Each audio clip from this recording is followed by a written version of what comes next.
नमस्कार दोस्तों, ACF environment में आज अपना लेक्चर रहेगा resettlement and rehabilitation of people and it's problem and concern. तो ये आपकी छठी यूनिट जो है एसीएफ इन्वायरमेंट में, उसका ये टॉपिक है rehabilitation and resettlement of people, यानी लोगों का पुनर्स्थापन तथा विस्थापन, इससे उत्पन्न समस्याएं तथा इससे संबंधित जो कंसर्न है उनको अपन देखेंगे। उससे पहले हम चर्चा कर लेते हैं। कल का जो लेक्चर था उसमें आपको दो क्वेश्चन दिए थे। पहला क्वेश्चन था एम स्ट्रिप का संबंध किससे है। तो एम स्ट्रिप का संबंध है बाघों की निगरानी के लिए। यह एक सॉफ्टवेयर आधारित तकनीक है जिसके द्वारा बाघों का रखरखाव तथा उनकी गिनती की जाती है। दूसरा क्वेश्चन था आपके जैव विविधता पर 10वां सम्मेलन कहाँ पर आयोजित हुआ। तो जैव विविधता पर 10वां सम्मेलन निगोया में आयोजित किया गया था। जैव विविधता पर 10वां सम्मेलन जो है वो निगोया में आयोजित किया गया था। एम स्ट्रिप का संबंध बाघों के रखरखाव से संबंधित है, जबकि निगोया प्रोटोकॉल जो आपके जैव विविधता का 10वां सम्मेलन है वो निगोया में आयोजित किया गया। आज के अपने दो क्वेश्चन में पहला क्वेश्चन है निम्नलिखित राज्यों में से किस एक में पुखई वन्य जीव अभ्यारण्य स्थित है। पुखई वन्य जीव अभ्यारण्य, ऑप्शन ए है अरुणाचल प्रदेश, ऑप्शन बी है मणिपुर, ऑप्शन सी है मेघालय और ऑप्शन डी है नागालैंड। क्वेश्चन नंबर 2, निम्नलिखित रक्षित क्षेत्रों पर विचार कीजिए। निम्नलिखित रक्षित क्षेत्रों पर विचार कीजिए। पहला है बांदीपुर, दूसरा है भीतरकनिका, तीसरा है मानस और चौथा है सुंदरवन। बांदीपुर, भीतरकनिका, मानस तथा सुंदरवन। उपयुक्त में से कौन सा बाघ आरक्षित क्षेत्र घोषित है, यानी इसमें से कौन सा ऐसा क्षेत्र है जहां पर बाघ का कंजर्वेशन किया जाता है, उनको रक्षित किया जाता है। तो इसमें ऑप्शन ए है केवल 1 व 2, ऑप्शन बी है केवल 1, 3 व 4, ऑप्शन डी है 2, 3 व 4, ऑप्शन डी है 1, 2, 3 और 4। तो इन दोनों क्वेश्चन के आंसर आपको देने हैं। अब अपन शुरू करते हैं अपना टॉपिक जो है वो resettlement and rehabilitation, it's problem and concern.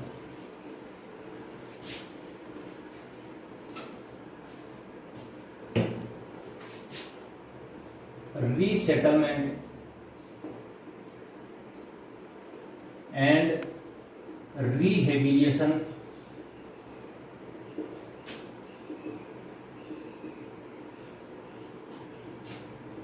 its problem and concerns. Resettlement and rehabilitation, its problem and concern.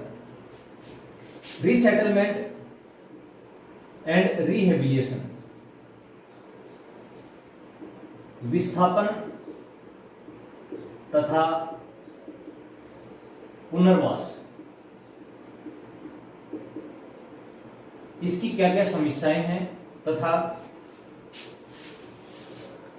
Bharat में विस्थापन तथा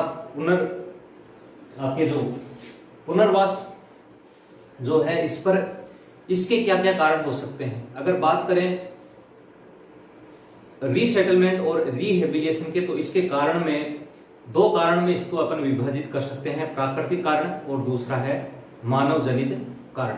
प्राकृतिक कारण में आपके जैसे बाढ़ है, भूकंप है, या फिर कोई भूस्खलन है, या फिर कोई प्राकृतिक आपदा है, सुनामी है, ये सारे, कोई तूफान है, साइक्लोन है, ये सारे कारण हैं प्राकृतिक कारण मानव के रिहेबिलिटेशन के।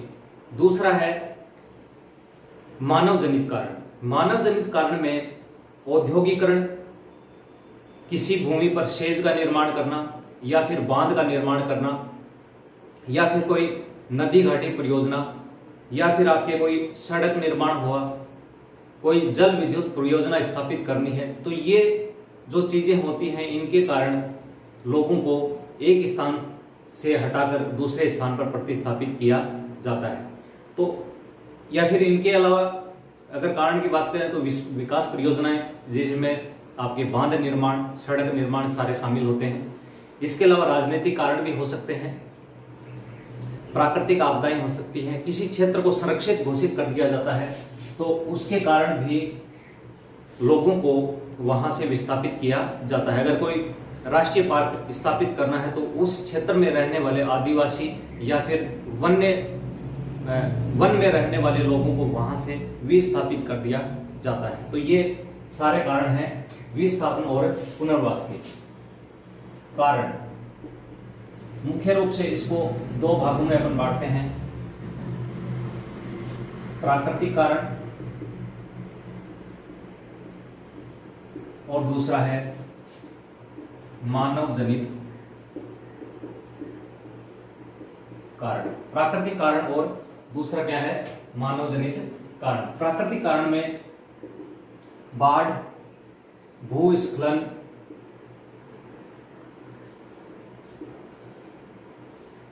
सुनामी,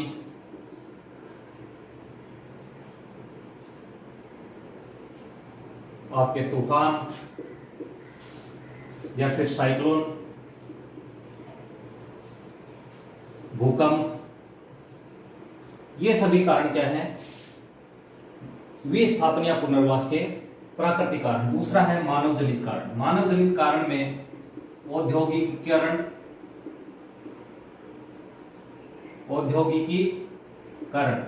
दूसरा है इसमें औद्योगिकीकरण के साथ में नेक्स्ट आपके है सेज का निर्माण, special economic zone, special economic zone, या फिर कोई बांध निर्माण,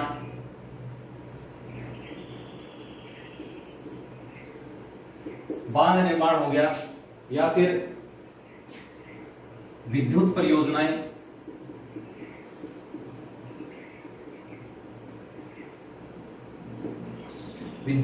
ये सारी जो चीजें हैं ये विस्थापन और पुनर्वास के मानव जनित कारणों में आते हैं। या फिर कोई संरक्षित क्षेत्र घोषित करना, ये सभी कारण मानव के पुनर्वास और विस्थापन के प्राकृतिक कारण है, मानव जनित कारण है।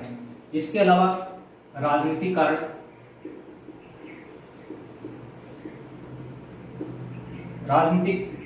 विकास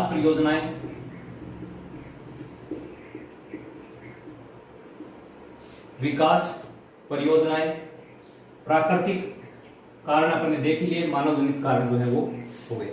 अब अपन बात करते हैं, ये तो हो गए विस्थापन और पुनर्वास के प्राकृतिक और मानव जनित कारण।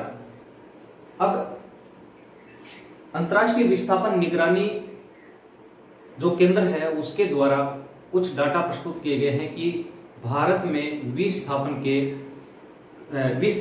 के क्या क्या कारण हैं और इनके कारण कितने लोग जो हैं वो विस्थापित हुए हैं।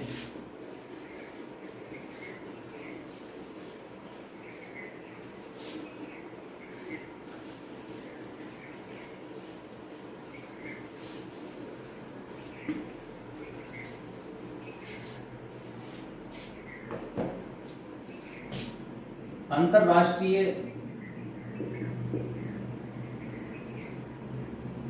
विस्थापन निगरानी केंद्र, अंतरराष्ट्रीय विस्थापन निगरानी केंद्र के अनुसार भारत में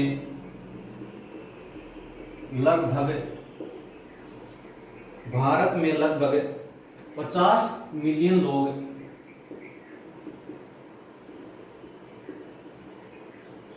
विकास परियोजनाओं के कारण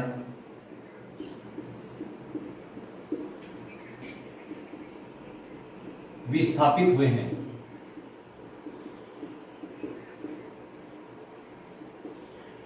पचास मिलियन जो लोग हैं वो विकास परियोजनाओं के कारण भारत में विस्थापित हुए हैं। इसके अलावा लगभग 61 लाख जो है लोग हैं वो अन्य किसी विवादों के कारण विस्थापित हुए हैं। 61 लाख लोग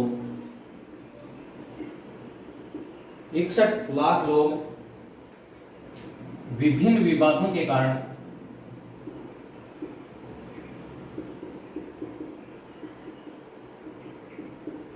विस्थापित हुए हैं।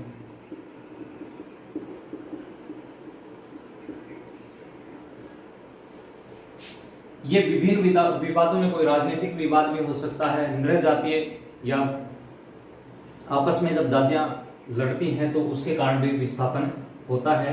कोई सांप्रदायिक घटना हो सकती है तो इसके कारण विस्थापन होता है। 3 करोड़ से अधिक लोग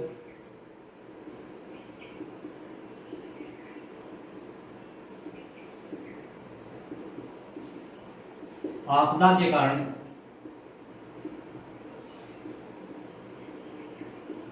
विस्थापित हुए हैं।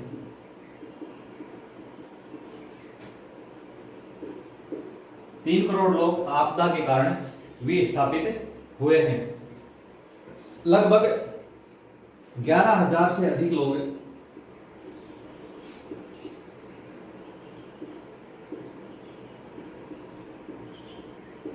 राजनीतिक कारणों से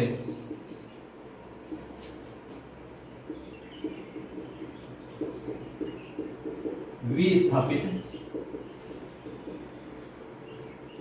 हुए। अब आपके एग्जाम में इनमें क्या क्वेश्चन बन सकता है? एग्जाम में आपके क्वेश्चन बन सकता है अंतर्राष्ट्रीय विस्थापन निगरानी केंद्र पर, या फिर विस्थापन के प्राकृतिक और मानव जनित कारण पर क्वेश्चन बन सकता है कि इनमें से कौन सा कारण विस्थापन का प्राकृतिक कारण है या फिर इसमें से कौन सा मानव जनित कारण है। अब बात करते हैं राजनीतिक विवाद के कारण विस्थापन।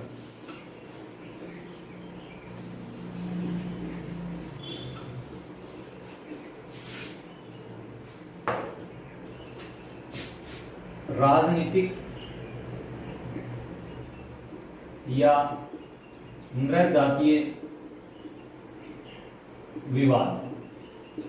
राजनीतिक या नृजातीय विवाद में के इनके कारण की बात करें तो भारत पाकिस्तान विभाजन 1947, दूसरा है लद्दाख पर चीन का अधिकार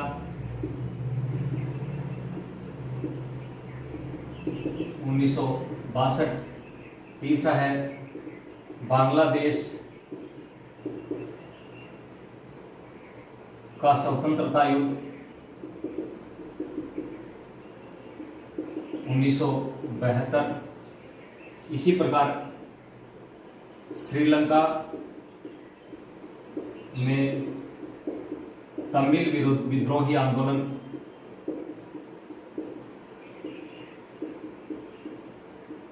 1983 जो कि 1983 में शुरू हुआ और वैसे तो आज अभी भी ये दिक्कत चल रही है, 2013 तक ये रहा। United nation high commission on refugee की रिपोर्ट बताती है कि भारत में अन्य देशों से आए हुए लगभग 2 लाख से अधिक लोग जो हैं वो यहाँ पर रिफ्यूजी के रूप में रहते हैं। UNHRC United nation high commission on United nation high commission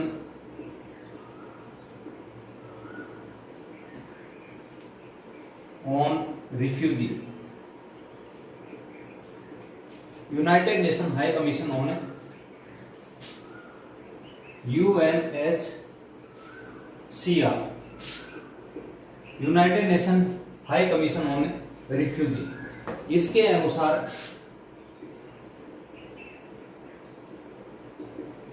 Bharat में लगभग अन्य देशों के 2 लाख रिफ्यूजी रहते हैं। 2 लाख रिफ्यूजी जो है वो यहां पर निवास करते हैं।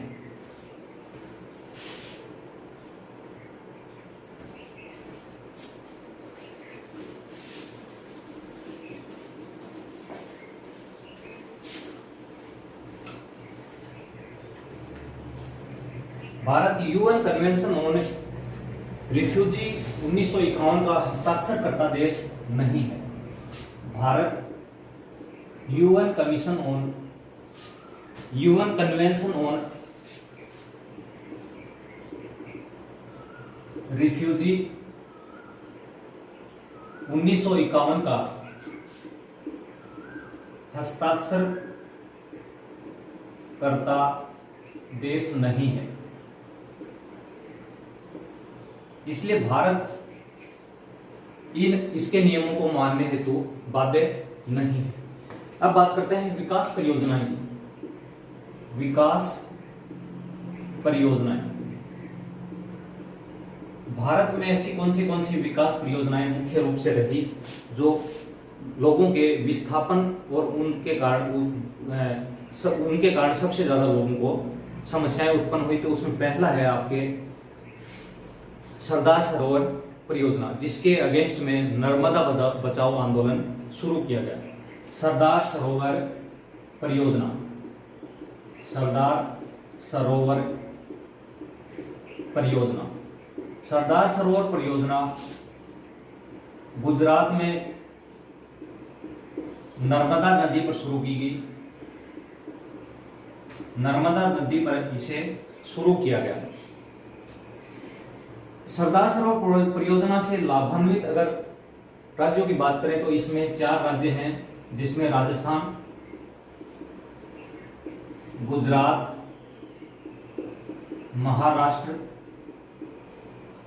और मध्य प्रदेश। ये जो राज्य हैं ये इसमें लाभान्वित होंगे। लेकिन सबसे ज्यादा जो लोग प्रभावित हुए वो इन 3 राज्यों के प्रभावित हुए। इन 3 राज्यों के 245 गांवों के लगभग 1 लाख लोग इस परियोजना के कारण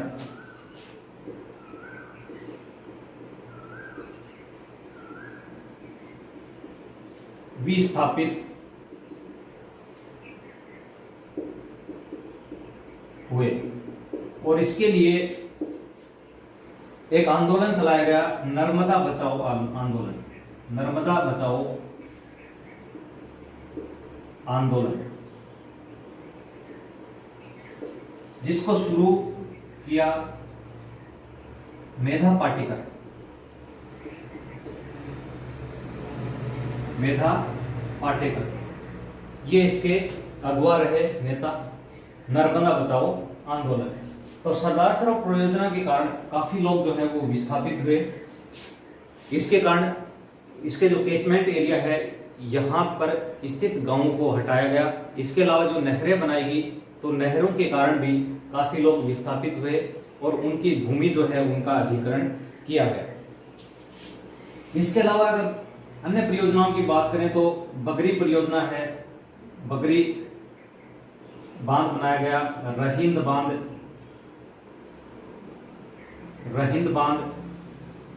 रहिंद नदी पर। इसके अलावा भारत में स्वतंत्रता प्राप्ति के पश्चात काफी विकास परियोजनाएं शुरू हुई, जिसमें नदी घाटी परियोजनाएं शुरू हुई। इसके अलावा विद्युत परियोजनाएं शुरू हुई, सड़क निर्माण कार्य शुरू हुआ। तो इसके कारण काफी लोग जो है वो विस्थापित हुए। और रिपोर्ट ये बताती है कि भारत में विकास परियोजनाओं के कारण सबसे ज्यादा लोग विश्व में प्रभावित हुए हैं और सबसे ज्यादा लोग विस्थापित हुए हैं। भारत में विकास परियोजनाओं के कारण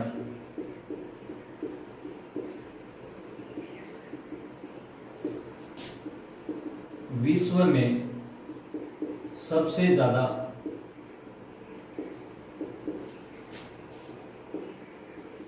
विस्थापित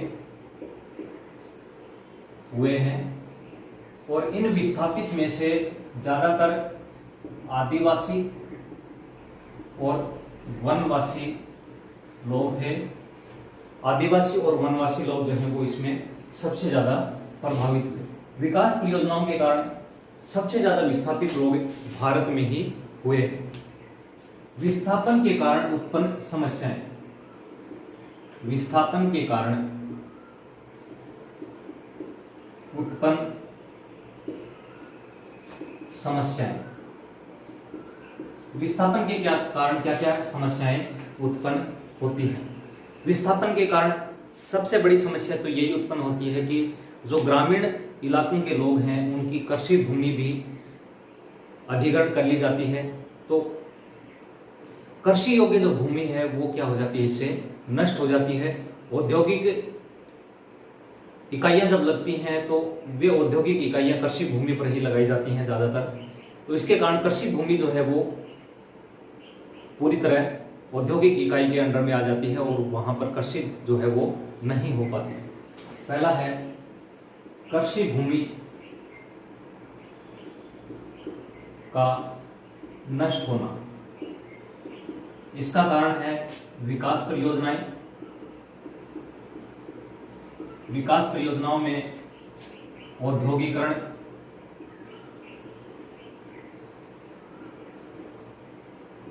सड़क निर्माण, बांध निर्माण। तो इसके कारण सबसे पहले तो भूमि, कृषि भूमि जो है वो नष्ट हो जाती है। दूसरा, स्वदेशज प्रजाति का नष्ट होना। स्वदेशज प्रजाति का मतलब है ये जो इंडिजिनस पीपल होते हैं, इंडिजिनस पॉपुलेशन, वो धीरे धीरे विलुप्त हो जाती है। और सांस्कृतिक जो संस्कृति है लोगों की, संस्कृति विलुप्त हो जाती है, क्योंकि जिस स्थान पर आदिवासी और जो वनवासी लोग रहते हैं उनकी संस्कृति अलग होती है, उनको अपने स्थान से विस्थापित होना पड़ता है। इसलिए उनके जो सांस्कृतिक गतिविधियां हैं वो भी धीरे धीरे विलुप्त होने लग जाती हैं, क्योंकि नए स्थान पर जब वो जाता है तो आजीविका के उसके संसाधन भी परिवर्तित हो जाते हैं और ये संसाधन परिवर्तन के साथ साथ व्यक्ति जो अपनी मूल जो संस्कृति है उसको भी खो देता है। तो दूसरा कारण है स्वदेशी प्रजाति का नष्ट होना।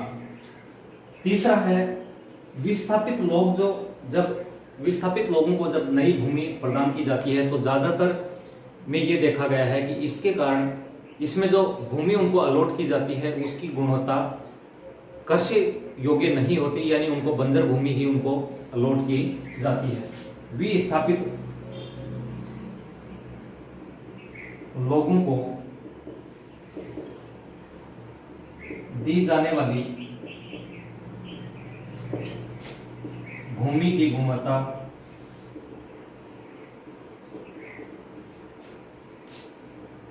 सही न होना। भूमि की गुणवत्ता इसमें क्या हो जाती है कि सही नहीं होती और इसके कारण कृषि करना, कृषि असंभव हो जाती है। और कृषि जब असंभव हो जाती है ऐसी भूमि पर तो व्यक्ति धीरे धीरे गरीबी में फंसता जाता है। नेक्स्ट है नए स्थान पर जब व्यक्ति का प्रतिस्थापन किया जाता है या विस्थापन किया जाता है तो वहां पर आजीविका की समस्या भी आती है। आजीविका के साधनों का अभाव। विस्थापित तो लोगों को गवर्नमेंट कर देती है, लेकिन उनके रोजगार या फिर उनके आवास की समस्या जो है वो नहीं सॉल्व हो पाती। पीने योग्य जल की समस्या उत्पन्न हो जाती है। इसके कारण गरीबी बढ़ती है। इसके कारण क्या होता है गरीबी जो है वो बढ़ती है। कई बार बार विस्थापन होने से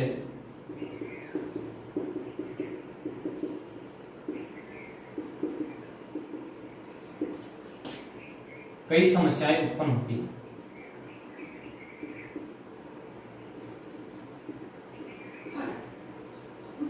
बार बार विस्थापन का मतलब यह है कि किसी व्यक्ति को एक स्थान से विस्थापित करके जब दूसरे स्थान पर सेटल कर दिया जाता है तो उस दूसरे सेटल स्थान पर ही अगर कोई दूसरी परियोजना शुरू हो जाती है तो उसको फिर वहां से हटाकर दूसरी जगह भेजा जाता है। इसलिए काफी समस्याएं उत्पन्न होती है। तो विस्थापन के कारण न केवल आर्थिक बल्कि सांस्कृतिक प्रभाव भी इसका व्यक्ति पर पड़ता है। इससे गरीबी बढ़ती है और व्यक्ति की संस्कृति जो है वो धीरे धीरे विलुप्त हो जाती है।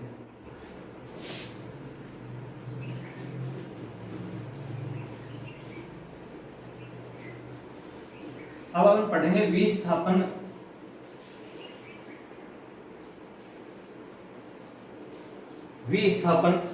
संबंधी अंतर्राष्ट्रीय नीतियां या फिर राष्ट्रीय नीतियां। पुनर्वास व विस्थापन हेतु अंतरराष्ट्रीय व राष्ट्रीय नीतियां। विस्थापन हेतु अंतरराष्ट्रीय व राष्ट्रीय नीतियां। विश्व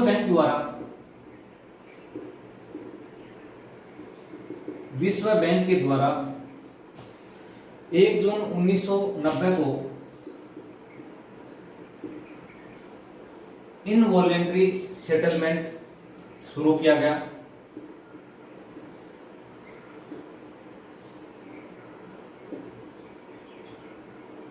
इसी प्रकार अक्टूबर 1992 में EIA इन्वायरमेंट इम्पैक्ट असेसमेंट लागू किया गया।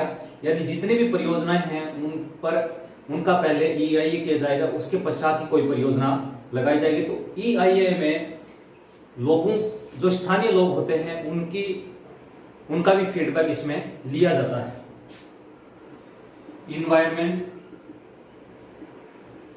Impact assessment. अब जितनी भी परियोजनाएं होती हैं उनके लिए EIA करवाना आवश्यक है। वैसे भारत में अपन ने EIA जो पढ़ा है उसमें अपन ने देखा है कि भारत में कैटेगरी A और कैटेगरी B 2 प्रकार के प्रोजेक्ट हैं। तो उनके लिए कैटेगरी A में EIA करवाना अनिवार्य है, जबकि कैटेगरी B में अनिवार्य नहीं है। भारत में भूमि अधिग्रहण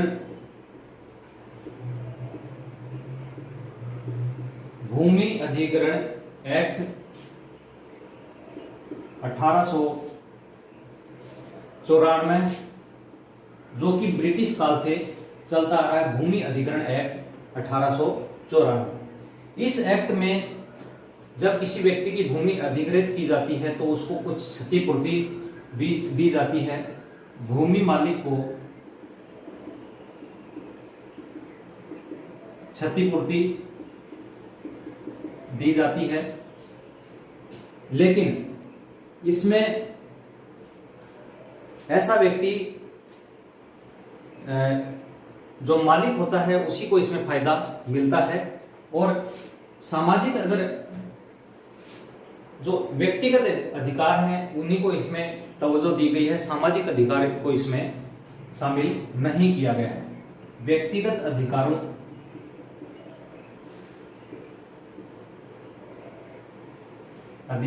शामिल, जबकि सामाजिक अधिकार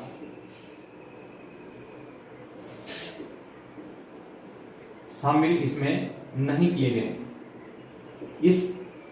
इसके लिए फिर वापस 2013 में भूमि अधिग्रहण बिल लाया गया। 2013 जो अपन नेक्स्ट पढ़ेंगे। तो भारत में भूमि अधिग्रहण एक्ट 1894 है और वर्तमान में इसको रिप्लेस करके 2013 का एक्ट बनाया गया है।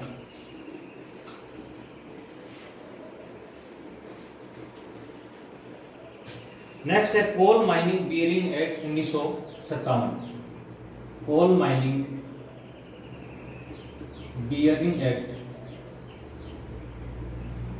1957। कोल माइनिंग बियरिंग एक्ट 1957 ऐसी खदानें या फिर कोयले का भंडार जो किसी अक्रियाशील भूमि पर उपस्थित हो उसका गवर्नमेंट अधिग्रहण कर सकती है और भूमि मालिक को उसके बदले में क्षतिपूर्ति दी जाती है। कोयले के भंडार वाली भूमि पर सरकार अधिग्रहण कर सकती है और इसके लिए भूमि मालिक को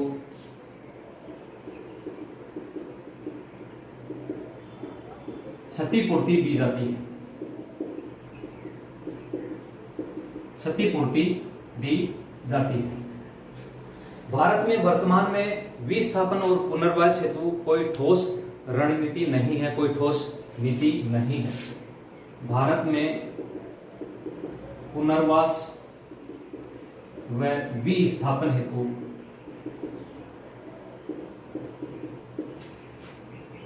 कोई ठोस नीति नहीं है। विभिन्न राज्यों ने अपनी आवश्यकता के अनुसार नीतियां बनाई हैं। जैसे कर्नाटक राज्य जो है उसमें लगभग सभी परियोजनाओं के लिए विस्थापन और पुनर्वास हेतु नीतियां बनाई गई हैं। महाराष्ट्र व कर्नाटक सभी विकास परियोजनाओं हेतु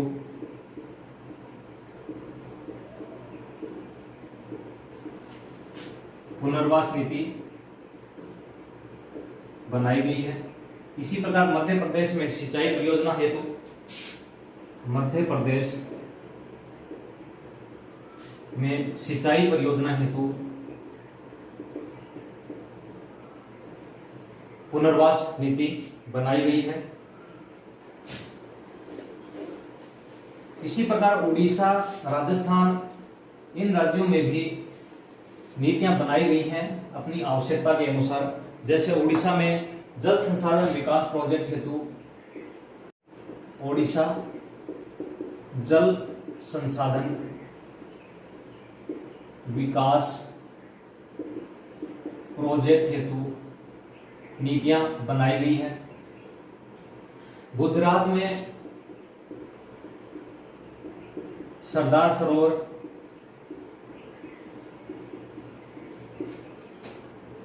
बांध परियोजना हेतु नीति बनाई गई है, लेकिन अन्य किसी भी विकास परियोजना हेतु नीति गुजरात में नहीं है। इसी प्रकार आपके राजस्थान में, आंध्र प्रदेश में और तमिलनाडु में, राजस्थान, आंध्र प्रदेश, तमिलनाडु, इन राज्यों में वर्ल्ड बैंक द्वारा पोषित परियोजनाओं हेतु पुनर्वास नीति बनाई गई है। पुनर्वास नीति बनाई गई। वर्ल्ड बैंक के द्वारा जो फंड दिया जाता है ऐसी परियोजनाओं के लिए, इसमें इन 3 राज्यों में पुनर्वास नीति बनाई गई है। भारत में भूमि अधिग्रहण बिल, भूमि अधिग्रहण एवं पुनर्वास व विस्थापन नीति एक्ट 2000, भूमि अधिग्रहण, पुनर्वास एवं विस्थापन एक्ट 2013 वर्तमान में लाया गया है, जो कि पूर्व में 1894 का जो एक्ट था, भूमि अधिग्रहण एक्ट, उसमें जो खामियां थी उनको इसमें दूर किया गया है। पूर्व एक्ट में शामिल